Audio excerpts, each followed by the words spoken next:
ரெண்டு ஃபோட்டோ உங்கள் கையில் கொடுத்துட்டு, அதாவது ரெண்டு ஃபோட்டோவுமே perfect focus and same focal லென்த்தில் எடுக்கப்பட்ட ரெண்டு ஃபோட்டோஸ்.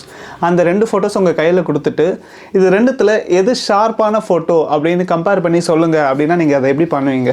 நல்லா உத்து பார்த்து அது ரெண்டுத்தில் எது டீட்டெயில்ஸ் நிறைய பர்ஃபெக்டாக இருக்குங்கிறத வச்சு தான் நீங்கள் இதுதான் ஷார்ப் ஃபோட்டோ, இது ஷார்ப்பாக இல்லை அப்படிங்கிறத டிசைட் பண்ணுவீங்க. கரெக்டாக?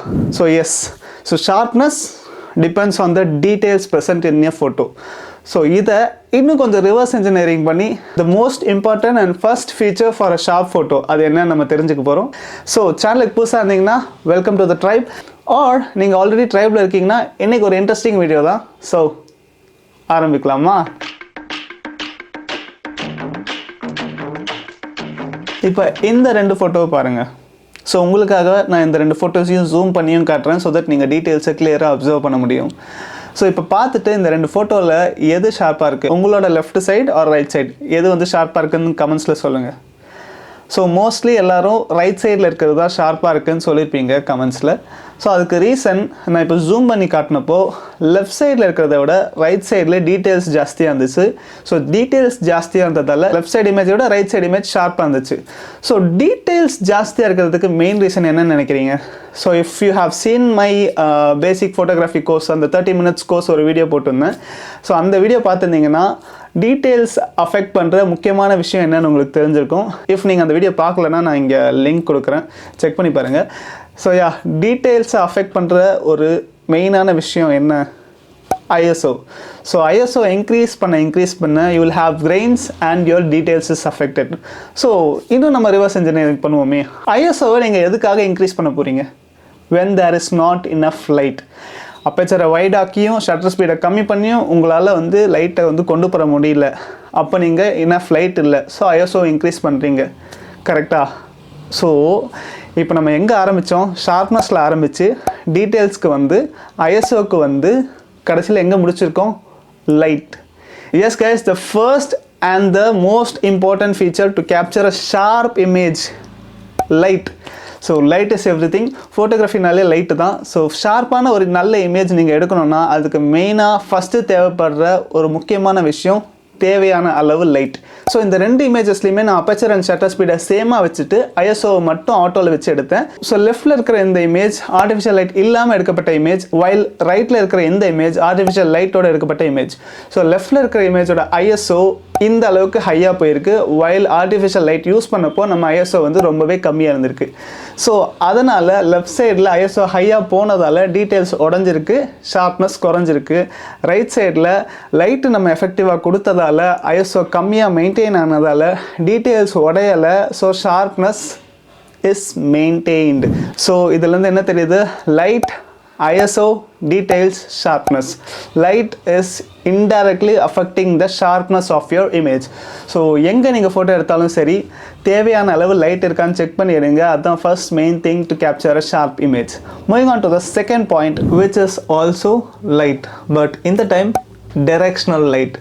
ஸோ ஏன் டைரக்ஷனல் லைட் ரொம்ப முக்கியம்? ஜஸ்ட் இமேஜின், இந்த சப்ஜெக்ட் மேலே டைரெக்டாக ஃப்ளாட் லைட் அடிக்குதுன்னு வச்சுக்கோங்களேன்.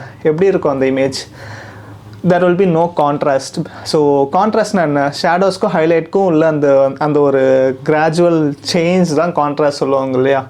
ஸோ அந்த கான்ட்ராஸ்ட் இல்லைன்னா, ஃப்ளாட்டாக இருந்துச்சுன்னா your image won't look sharper. while you have a directional light உங்கள் சப்ஜெக்ட் மேலே ஃபாலோ ஆகிறப்போ ஒரு ஷேடோ ஃபார்ம் ஆகும், ஒரு கான்ட்ராஸ்ட் கிரியேட் ஆகும். there is a gradual change from the highlights to the shadows. so that makes your image look sharper than a flat lighted image. So that's how directional light affects the sharpness of your images. And third tip for sharp photos, இது ஒரு secret tip, நிறைய பேர் சொல்லியிருக்க மாட்டாங்கன்னு நினைக்கிறேன். So என்னன்னா, நீங்கள் என்ன ஃபோக்கல் லென்த்தில் ஷூட் பண்ணுறீங்களோ, ஸோ ஃபோக்கல் லென்த்னா என்னன்னு தெரியும் இல்லையா? இந்த லென்ஸுக்கு மேலே இந்த இடத்துல போட்டிருப்பாங்களே, எவ்வளோ distance the camera is from the subject தான் ஃபோக்கல் லென்த். ஸோ எவ்வளோ ஃபோக்கல் லென்த்தில் ஷூட் பண்ணுறீங்களோ அதோட 1/2 த டைமை விட அதிகமாக உங்கள் ஷட்டர் ஸ்பீடை வச்சிங்கன்னா you will have sharp photos unless you don't shake the camera more. So focal length 70ல வச்சிருக்கீங்கன்னா 1/140க்கு மேலே, focal length 100ல வச்சிருக்கீங்கன்னா 1/200க்கு மேலே, focal length 250ல வச்சிருக்கீங்கன்னா 1/500க்கு மேலே வச்சு உங்கள் ஷட்டர் ஸ்பீடை வச்சு ஃபோட்டோ எடுத்தீங்கன்னா you will have sharp photos. This is called a shutter speed thumb rule which you can follow to get sharp images. Speaking about shutter speed, sharpness affect பண்ற ஒரு முக்கியமான main setting shutter speed and also aperture. So shutter speed already நான் அந்த வீடியோல சொன்ன மாதிரி when you are having fast moving subject, go for high shutter speed. When you're having a non-moving subject, you can have the required amount of shutter speed. So this is basic. So handheld நீங்க photo shoot பண்ணும்போது இந்த main things வந்து follow பண்ணீங்கன்னா you'll have better sharp images. And இன்னொன்று aperture. So aperture மெயினாக நான் ஏன் சொல்கிறேன்னா, நீங்கள் ஒரு குரூப் ஃபோட்டோவில், அதாவது ஒரு 20 பேர் நிற்கிற குரூப் ஃபோட்டோவில் போயிட்டு என்கிட்ட ப்ரைம் லென்ஸ் இருக்குது, அதில் 1.8 எடுக்க முடியும்னு சொல்லிட்டு அந்த குரூப் ஃபோட்டோவை ப்ரைம் லென்ஸில் அப்பேச்சர் 1.8 எடுத்திங்கன்னா ஃபஸ்ட் ரோவில் இருக்கவங்க மட்டும்தான் ஃபோக்கஸில் இருப்பாங்க, பின்னாடி நிற்கிறவங்கெல்லாம் பிளராக தான் இருப்பாங்க. So you will not have sharp photo for all the subject on the frame. You got it right. So based on the subjects that are in your frame, make sure you have the exact aperture so that you don't miss sharpness of all the subject present in the frame. And next one என்னன்னு பார்த்தீங்கன்னா nature. So நேச்சரும் நம்மளோட இமேஜோட ஷார்ப்னஸை affect பண்ணும். எப்படின்னு கேட்குறீங்களா? So just consider this case. நீங்கள் ரொம்ப நேரம் பீச்சில் வந்து போயிட்டு ஷூட் பண்ணுறீங்கன்னு வச்சுக்கோங்களேன். நீங்கள் ஒரு ஈவினிங் 4 o'clock ஆரம்பிக்கிறீங்க, ஒரு 3 o'clock ஆரம்பிக்கிறீங்கன்னு வச்சுக்கோங்களேன். நீங்கள் ஒரு 5 o'clock போகிறதுக்குள்ளே 3 o'clock இருந்த அந்த ஒரு ஷார்ப்னஸ், அந்த ஒரு கிளாரிட்டி ஆஃப் இமேஜ் 5 o'clock இருக்காது. பிகாஸ் பீச்சில் வந்து if your camera is not that weather sealed இல்லைன்னு வச்சுக்கோங்களேன், பீச்சில் இருக்கிற மாய்ஸ்சர் வந்து உங்களோட கேமரா சென்சாரில் ஈஸியாக லேண்ட் ஆகிடும். ஸோ மாய்ஸ்சர் லேண்ட் ஆகிடுச்சின்னு வச்சுக்கோங்களேன், it will affect the details or quality of the image. So quality affect ஆயிடுச்சுனாலே sharpness போயிடும். So that's how moisture affects your camera sensor and that affects your image. And also இன்னொரு விஷயம் பார்த்தீங்கன்னா, ஏன் வந்து photo shoot பண்ணுறவங்கலாம் அவுட்டோரில் shoot பண்ணுறவங்களாம் early மார்னிங்கில் ஷூட் பண்ணுறாங்க, 10 o'clock 11 o'clock R hot Sun 12 o'clockலாம் ஏன் ஷூட் பண்ண மாட்டாங்க? ஹாட் சன்னில் நீங்கள் ஷூட் பண்ணுறப்போ you will be in contact with heat waves. So heat waves வந்து கிரியேட் ஆச்சு. ஜஸ்ட் எப்படி ஒரு ஹீட் வேவ்ஸ்னால நம்ம டெசர்ட்லலாம் மிராஜ் வந்து கிரியேட் ஆகுதோ, அந்த மாதிரி ஹீட் வேவ்ஸ் வந்து உங்களோட இமேஜை வந்து டைரெக்டாக அஃபெக்ட் பண்ணும். உங்கள் கேமரா வந்து வெதர் சீல்டாக இல்லைன்னா nature may affect our images, shoot பண்ணாதீங்க. ஸோ நெக்ஸ்ட் வந்து ஃபோக்கஸ். உங்கள் சப்ஜெக்டில் கரெக்டான ஃபோக்கஸ் இருந்தால் தான் you will have a sharp image. If you are a Sony user right, நான் இது வந்து ஏற்கனவே என்னோட சோனி இம்பார்ட்டன்ட் செட்டிங்ஸ்னு ஒரு வீடியோ போட்டிருப்பேன், first things to do in your Sony கேமராஸ்னு. அதோட லிங்க் நான் இங்கே கொடுக்குறேன், அதில் செக் பண்ணி பாருங்கள். அதில் வந்து ஒரு ஸ்பெஷல் ஃபீச்சர் இருக்குது. என்னென்னு பார்த்தீங்கன்னா, நீங்கள் ஃபோட்டோ எடுத்து முடிச்ச அப்புறம் எந்த இடத்துல ஃபோக்கஸ் இருக்குங்கிறத வந்து ஒரு ஸ்கொயரை வச்சு, ஒரு க்ரீன் கலர் ஸ்கொயரை வச்சு அது வந்து காட்டிடும். So most of the time நமக்கு டிஸ்பிளேல பார்க்குறப்போ, அதாவது கேமரா டிஸ்பிளேல பார்க்குறப்போ ஃபோக்கஸ் இருக்கிற மாதிரி இருக்கும். ஆனால் லேப்டாப்பில் எடுத்துகிட்டு போய் பார்த்தா நம்ம ஃபோக்கஸ் பண்ண இடம் வேறு எங்கேயோ இருக்கும், ஃபோக்கஸ் இருக்கிறது வேறு ஏதோ ஒரு இடத்துல இருக்கும். ஸோ தட்ஸ் வை நீங்கள் வந்து சோனி வச்சுருந்தீங்கன்னா, I am not sure if Canon and Nikon has that feature. If you know, do let me know in comments. So இந்த ஃபீச்சர் இருந்துச்சுன்னா அதை எனேபிள் பண்ணி வச்சுக்கோங்க. ஸோ தட் நீங்கள் உங்களோட சின்ன டிஸ்பிளேல பார்க்குறப்போ you will know where the focus exactly is, so that you don't miss a sharp photo. So ஃபோக்கஸை கரெக்டாக நெயில் பண்ணிங்கன்னா you will have sharp photos. Moreover ஃபோக்கஸில் 2 டைப்ஸ் இருக்குது. நம்ம வந்து ஃபோக்கஸ் டைப் வந்து செலக்ட் பண்ணோம். ஆட்டோ ஃபோக்கஸ் கண்டினியூஸ்னு இருக்கும், இன்னொன்று வந்து ஒன் ஷாட் ஆட்டோ ஃபோக்கஸ் இருக்கும். So one shot auto focus வந்து when you have a normal non-moving subject, make sure you select that.